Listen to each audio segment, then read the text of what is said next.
আগামী 15 দিনের মধ্যে এই দুজন ছাত্র উপদেষ্টার পদত্যাগ করতে হবে। সমন্বয়কদের নামে নিউজ হলে সেটা মুহূর্তে ডিলিট হয়ে যায়। 7 থেকে 8টি রাজনৈতিক দলকে নিয়ে আপনারা সেখানে মহাসচিবের সাথে বৈঠক করালেন। অন্যান্য দলগুলো কি অভ্যুত্থানের ভূমিকা রাখে নাই? সরকারের একজন উপদেষ্টা বলে তোমরা উল্লাস করো, পরবর্তীতে আরেকজন উপদেষ্টা বলে থামাও বাবা থামাও।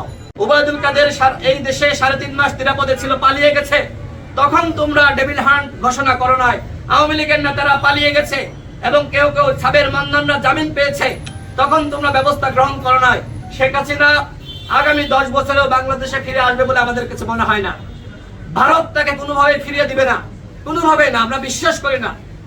কারণ এই যে বাংলাদেশে হাসিনাকে বসিয়েছিল ভারত, সেই হাসিনাকে বাংলাদেশে ফিরিয়ে দিয়ে তাকে কি ফাঁসির কাস্টে ঝুলাতে ভারত সহযোগিতা করবে? আপনাদের মনে হয়, বিশ্বাস হয়? কোনোভাবেই না। সুতরাং আমরা মনে করি যে এই যে গণহত্যার বিচারের আগে ইলেকশন নয়, এটি মূলত ইলেকশন পেছানোর জন্যই যারা সরকারের ক্রিম ভোগ করছে, সুবিধা ভোগ করছে, যারা হেলিকপ্টারে, পুলিশের হেলিকপ্টারে চড়ে মাগুরায় যাচ্ছে, সুযোগ সুবিধা পাচ্ছে, তারা তাল বাহানা শুরু করছে। এ ব্যাপারে আমাদের সতর্ক থাকতে হবে। জাতিসংঘের মহাসচিব বাংলাদেশে এসেছিলেন। আপনারা দেখেছেন যে এনসিপি এবং তাদের যে ঘনিষ্ঠ ছাত্র সংগঠন, তাদের নেতারা বৈঠক করেছে, তাদের সাথে সরকার বসিয়ে দিয়েছে। সেখানে ছাত্র অধিকার পরিষদ, ছাত্র শিবির, সেখানে ছাত্র দল, অন্যান্য ছাত্র সংগঠনের নেতারা কেন নাই? কেন আপনারা শুধুমাত্র 7 থেকে 8টি রাজনৈতিক দলকে নিয়ে আপনারা সেখানে মহাসচিবের সাথে বৈঠক করালেন? অন্যান্য দলগুলো কি অভ্যুত্থানের ভূমিকা রাখে নাই? এই যে সরকারের নিরপেক্ষতা, এখানে প্রশ্নবিদ্ধ। সরকার যে নিরপেক্ষ নয় সেটি আবারও এই জাতিসংঘের মহাসচিবের সাথে বৈঠকের মাধ্যমে প্রমাণ পাওয়া যায়। সরকার যদি ব্যর্থ হয় তাহলে কি হবে? যেহেতু নির্বাচনের আগে সরকার যদি ব্যর্থ হয়ে যায়, সেক্ষেত্রে আরেকটি 1-11 সৃষ্টি হবে এবং সেই জন্য সেনাবাহিনীকে দায় দিয়ে লাভ নেই। কারণ আমরা লক্ষ্য করছি যে এই সরকার আইন শৃঙ্খলা পরিস্থিতি নিয়ন্ত্রণ করতে পারছে না, এই সরকারের মব জাস্টিস বন্ধ করতে পারছে না। বিভিন্ন জায়গায় আপনারা দেখেছেন যে সরকারের একজন উপদেষ্টা বলে তোমরা উল্লাস করো এবং বৈষম্য বিরোধী নাগরিক কমিটির নেতারা ধানমন্ডি 32 বিভিন্ন জায়গায় গিয়েছে। পরবর্তীতে আরেকজন উপদেষ্টা বলে থামাও বাবা থামাও। একজন আগুন ধরিয়ে দেয়, আরেকজন পানি নিয়ে যায়। এই হচ্ছে সরকারের চরিত্র। এইভাবে রাষ্ট্র সংস্কার হয় না। আমাদের গণ অধিকার পরিষদের সিনিয়র সহসভাপতি ফারুক হাসান উল্লেখ করেছেন, আগামী 15 দিনের মধ্যে এই দুজন ছাত্র উপদেষ্টার পদত্যাগ করতে হবে।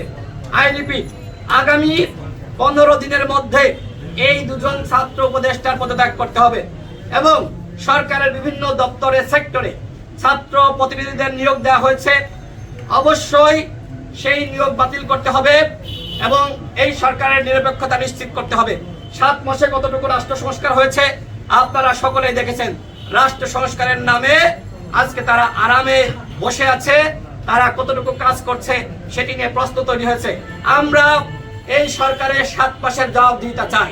পাশাপাশি এই সরকারের উপদেষ্টাদের সম্পদের হিসাব, তাদের এপিএস পিএসদের সম্পদের হিসাব দিতে হবে। যেহেতু ওয়াসার নিয়োগ নিয়ে বিতর্ক শুরু হয়েছে, সুতরাং এই বিতর্ক আরো আছে। সাংবাদিকদের হাতে হয়তো তথ্য রয়েছে, সাংবাদিক ভাইরা আপনারা প্রকাশ করতে পারছেন না। যখন টকশোতে যায় তখন সাংবাদিকরা বলে, ভাই বিএনপির সংবাদ প্রকাশ করলে নিউজ ডিলিট করা লাগে না, ভিডিও ডিলিট করা লাগে না, আপনাদের করলে লাগে না, কিন্তু সমন্বয়কদের নামে নিউজ হলে সেটা মুহূর্তে ডিলিট হয়ে যায়। কেন? কি কারণ? সাংবাদিকরা কোথায় স্বাধীন? নাহিদ ইসলাম তথ্য উপদেষ্টা ছিলেন, 7 মাসে তিনি কতটুকু সাংবাদিকদের স্বাধীনতা নিশ্চিত করেছেন, গণমাধ্যম থেকে আওয়ামী লীগের নেতাদেরকে সরিয়েছেন, সেটি আমরা জানতে চাই। তার উপর তো জনগণ আস্থা বিশ্বাস রেখেছিলেন। তারা তো বলেছিলেন যে আমরা রাষ্ট্র সংস্কার করব, সেই কমিটমেন্ট রেখেছিলেন। সেই কমিটমেন্ট রক্ষা না করে তিনি কেন পদত্যাগ করলেন? তার মানে কি? তার মানে রাষ্ট্র সংস্কারের চেয়ে দল গঠন তার কাছে মুখ্য বিষয়।